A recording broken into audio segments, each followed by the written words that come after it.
In 2024, the action-packed film The Beekeeper, starring Jason Statham, is officially released. Many have watched it, but opinions are mixed.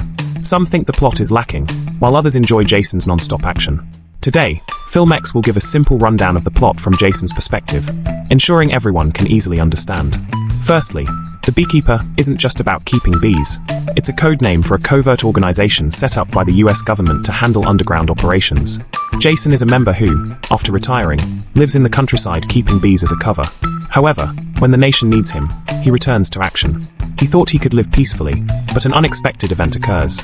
His caring landlady falls victim to an online scam, losing her hard-earned charity fund to fraudsters. Devastated, she takes her own life. Jason, heartbroken, vows revenge.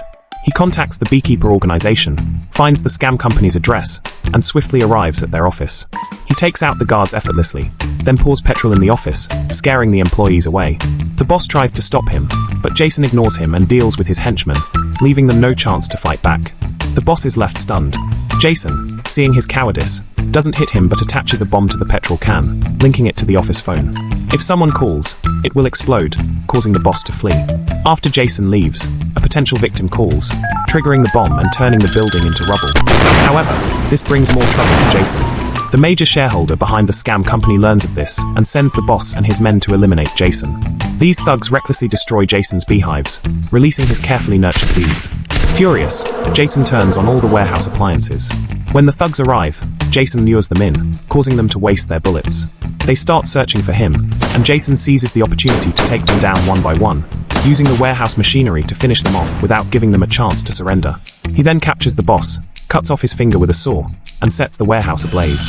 By the time the police arrive, it's already in ruins. Jason, he was told to call the mastermind, but before he could lament his situation, Jason tied him to a pickup truck.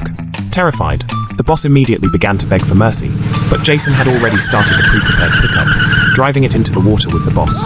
The outcome was predictable. The major shareholder, hearing the boss's screams, knew he must have been killed and started cursing. Jason, hearing this, couldn't be bothered to argue. This left the major shareholder both scared and angry, forcing him to seek help from the former CA director. That evening, Jason was attacked at a petrol station. His car was rammed by a punk, who then got out and started taunting Jason, but Jason had already vanished from the car. As the punk searched, Jason suddenly attacked with a petrol pump, quickly disarming the punk and wrapping the petrol hose around his neck, swinging him around like a ragdoll. After having his fun, Jason threw him onto the bonnet, infuriating the punk. He drew a steel knife and attacked, but Jason, strong and unbothered by the fact the punk was a woman, grabbed her by the collar and slammed her to the ground. As she got up, he kicked her, making her furious enough to pull out a gun, only to find Jason had already disappeared. The punk decided to go all out, grabbing a Gatling gun from the boot and firing wildly. Seeing the punk so self-absorbed, Jason threw a jar of honey at her, turning her into a sticky mess. Before she could get up, Jason threw a lighter at her, igniting the honey and leaving her in flames. Jason then drove away, blowing up the petrol station, but the police still spotted him on surveillance. That night, Jason drove to the Beekeeper's base, using the punk's finger to open the gate and enter. Inside the base, Jason found information on the fraud group's other branches on a computer. He decided to destroy the nearest one and extract information about the major shareholder.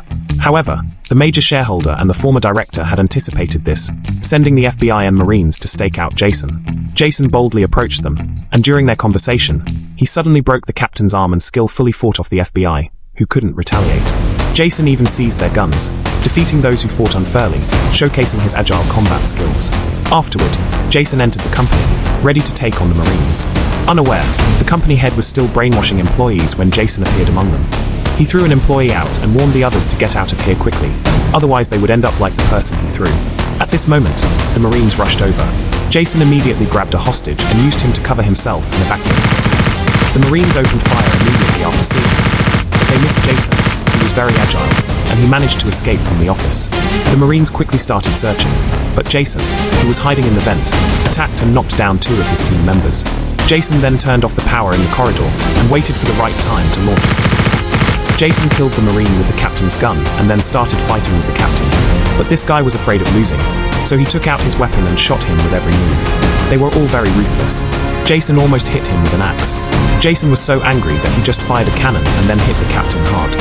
Jason immediately took out a fire extinguisher to resist, and then just a big nose bang knocked the captain to the ground. But the police support also arrived at the scene at this time. Jason quickly detonated the elevator, so that the police could only walk upstairs to buy enough time for him to find the person in charge for questioning. Seeing that the person in charge refused to explain, Jason threw him out on the spot, and then beat him up severely. The person in charge was so scared that he showed him a photo of the major shareholder, which also had a photo of him and the president.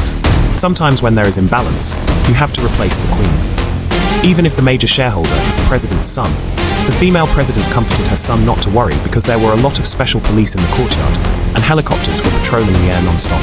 No one dared to go in and assassinate him, but Jason didn't know that these things were not difficult for him. He sneaked in through the saw and waited until the delivery truck stopped. When Jason was being inspected on the manhole cover, he immediately climbed up and followed the truck into the presidential palace. After the truck stopped, the SWAT began to check the bottom of the truck. Jason quickly knocked the other person unconscious and hid him under the truck. Then he came out wearing SWAT clothes. After the truck left, Jason secretly installed a bomb on a car and then ran to change into a handsome suit and make a scene in the presidential palace.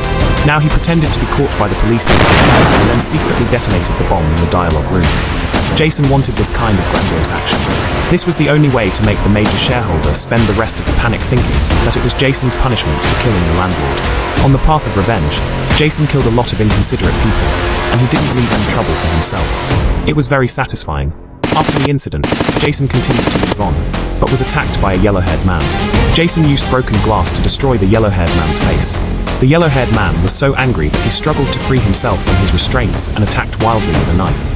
Not only did he stab Jason in the arm, he also stabbed him viciously in the kidneys. Jason's sword hit and pushed his hand away with all his strength, and with the help of the wall, he performed a big turn. Then he cried and ate a kick, almost breaking the limb. Then he snatched the knife, stabbed it into his arm and took away his straight red, no longer able to fight back. Jason vented his anger with the knife, got his kicks, then gave him a hard blow. Then, with a hook, received a complete lunchbox. Jason's fighting in this section was fierce powerful. It can be said that very enjoyable. Later, he had to punish the major shareholder, but instead met the former director. This guy thought he was important and wanted to use his reasoning to stop Jason, but Jason was annoyed by men who acted like women. He snapped his fingers and broke the director's hand, which hurt so much that he never beeped again. Then Jason blew open the door to the president's office door, strutted in, and when Jason appeared, the majority shareholder, terrified, took the president's mother hostage. The police arrived at the scene, but Jason was not at all panicked. He had already made a backup plan. What's more, the policewoman, Black Girl, was the landlord's daughter. Knowing that he had come to avenge his mother, she did not shoot. While Jason was talking, suddenly shot and accurately killed the major shareholder, then quickly jumped out of the window and successfully escaped the scene. He dug up the wetsuit he had buried in advance, put it on and immediately started diving. By the time the police arrived, Jason had already disappeared in the river. Did you enjoy the movie? Please subscribe for more epic scenes from your favorite blockbusters.